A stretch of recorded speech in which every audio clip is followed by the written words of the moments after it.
Pan-African Bar Association of South Africa, Pabasa, have described the new Advocates Association that has been launched. Led by some of South Africa's leading advocates, its stated intention is to take on white male supremacy in the legal fraternity. Pabasa, which already has 70 prospective members, aims to ensure that black and female advocates are briefed to argue cases involving commercial, tax and construction law, areas that it argues have been dominated by white males. Well, we're joined now by one of its founders, Advocate Muzi Sikhakhane. Good evening to you and thank you so much time. And of course, you're being formed under the auspices of the new Legal Practice Act. Yes. The question is, why now? Well, because it hasn't been done. And I think since 1994, Bongani, what we've been trying to do with different spaces in South Africa is to tinker with structures that were created for colonial and apartheid purposes. And we get into this gear that we must change somebody else's structure. And we thought it's important that black advocates have never been able to be in a bar that they created, whose values are theirs, whose values are freedom, justice and equality. And we've been knocking on doors that are not ours all the time. We don't have the confidence to start things that are ours. They may not be great. It's like a mansion. You live in somebody else's mansion, but you are a stranger. Create your own shack, at least you have dignity. So the legal profession has been criticized for a long time for being untransformed, especially, of course, when it comes to existing associations. Does that basically mean that things just didn't get as far as you would have liked? Well, you know, we make no reference to other structures, Bongan, because that's one of the problems. We're trying to create something that doesn't criticize what others have been doing. We're trying to say, as early as the early parts of the 20th century, this has been a profession that is largely white and male. And just like we do here at SABC and every other structure, we've created this thing of transforming something that was not designed for us. We're creating a place where we can train ourselves to be our best, create a place where women, being a woman and being black, is the norm rather than the other way around.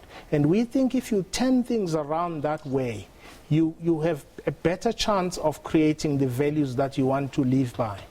I remember, was it a few years ago, Advocate Dumisa Ntsebeza saying that even government, for example, quite often took these cases and the services of white silks, pardon the pun, were the ones that were, asked for, and, black advocates were left behind. Well, Bongani, one of the things we are challenging, and not because we're criticizing anyone, is that South Africa is dominated by the ideology of whiteness.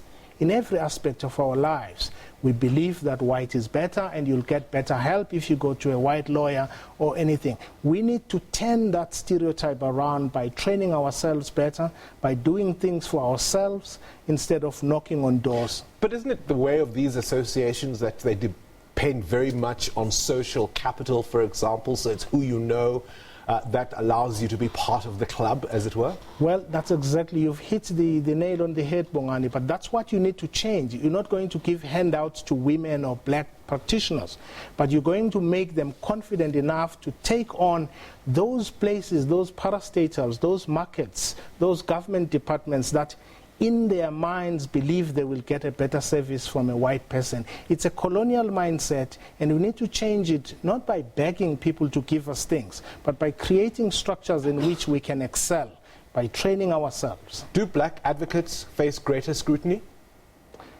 Well, they do. All lawyers face great scrutiny, but you know, when a black lawyer messes up a case, if Temberga tomorrow messes up a case, or Dalimpofu, people say all black lawyers are like this, but I know hundreds of terrible white lawyers, but no one judges them as a collective. So it's an old stereotype, but what we're doing is we're making no reference to anybody. We want to create a space to bequeath to next generation a future of structures in which they create for themselves and challenge all of those stereotypes, but excel as well. You say that you're planning to equip advocates who are often excluded from commercial work by creating a school that will bridge knowledge and experience gaps. In the advocates profession, there has never been a formal school that teaches the craft of advocacy. It's pupillage, sometimes it's ad hoc, it draws on members to teach. We want, for the first time since the whenever the profession started, create a school that will combine the advocacy profession and attorneys so that all of those people can exchange skills, so that when the next time people say a woman cannot do commercial law, we can say, you're lying. They can.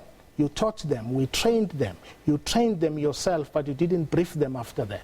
So how's it going to work? Who's going to be involved? Whose skills are you relying on? Are you calling upon to make this a success? We actually creating, the school will be independent and full-time, will be run by a board which comprises judges, retired judges and practicing judges, and industry experts in both the attorneys and the advocates profession to teach different subjects like tax law, constitutional law, competition law, labor law, and just the craft of being an advocate.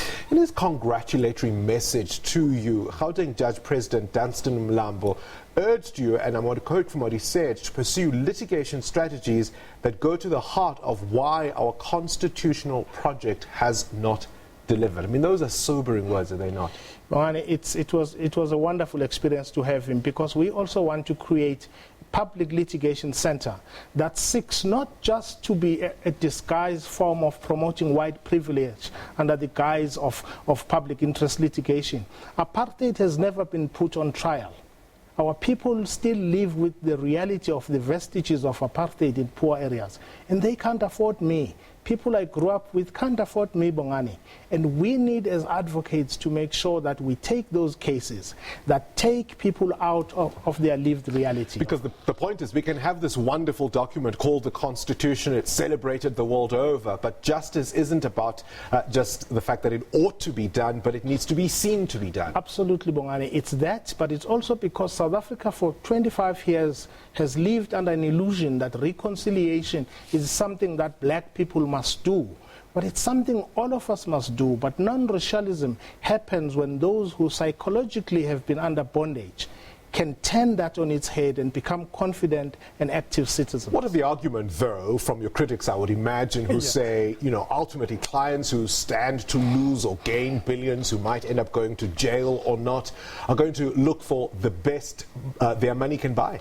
Absolutely, but we're creating the best for them because we want them to run out of excuses of disguising prejudice, saying the things you're saying. You're already being called a black bar. Is that disparaging? You know, no, we actually like it. We have members who are white, but they commit themselves to the idea that whiteness is an ideology that has put black people down there. It's an ideology, white male privilege has put women practitioners as people who are not talented. Those women who are leading us, and there are many, it's Xoliswa, it's Nazreen and others, they are leading us. They are white members who do not believe that blacks are inferior. And those are the people we want. In a sense, the fact that this has even had to become necessary all these years since 1994, is that a failure of how our society has moved on into this democratic period? I think it's because, Bongani, we've spent a lot of time patting ourselves on the back for the so-called miracle, and we've lived a lot of systems that create a reality of apartheid under the guise of a new democracy. This is no longer in the statute books, but in reality, in lived experience, and we need to play play our part as lawyers, and I think when lawyers are active in that way, we are guaranteed a judiciary that is independent and knowledgeable. All right, you've already mentioned one or two, but give us some names that have committed. It's many. It's Dumisa Nsebeza, it's Vuyani Ngalwana, it's Dalim Pofu, it's myself, it's Azapam, it's Trina Malindi, it's Xoliswa Sibego, Tembeka Ncukaitobi. I think he is noticeable because his hair is not like mine, and a lot of other people. It's really a group of people who are fighting no one except the system that puts people down simply because of their gender and race.